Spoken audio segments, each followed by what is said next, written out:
আসসালামু আলাইকুম এভরিওয়ান, কেমন আছেন সবাই? আজকে একটা নতুন রেসিপি নিয়ে চলে আসলাম, সঙ্গে থাকুন।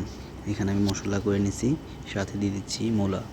আজকে রেসিপিটা হচ্ছে মূলা দিয়ে মাছ রান্না করব আমি, সবাই সঙ্গে থাকুন। মূলাগুলো দিয়ে দিলাম, এখন মিক্স করে নিচ্ছি, রান্না শুরু করে দিলাম। মিক্স করা হয়ে গেছে, এখন আমি ঢাকনাটা দিয়ে রাখবো কিছুক্ষণের জন্য। প্রায় মূলাগুলো ভালোভাবে কষানো হয়ে গেছে। কষানো হয়ে যাওয়ার পরে আমি একটু গরম পানি দিয়ে দিব। গরম পানি দিয়ে দিছি। এখন আবার কিছুক্ষণ পরে দেখতেছি কেমন হয়েছে, রান্না চলতেছে। আবার দেখতেছি। এখন আমি মাছ ফ্রাই করে রাখছি, মাছগুলো দিয়ে দিব। একটা মাছ দিয়ে দিছি, আস্তে আস্তে সবগুলো মাছ দিয়ে দিচ্ছি। সবগুলো মাছ দিয়ে দেওয়া হয়ে গেছে। এখন ঢাকনাটা দিয়ে রাখবো কিছুক্ষণের জন্য। এখন কয়েক টুকরো টমেটো কেটে দিছি আমি, টমেটো দিয়ে দিলাম।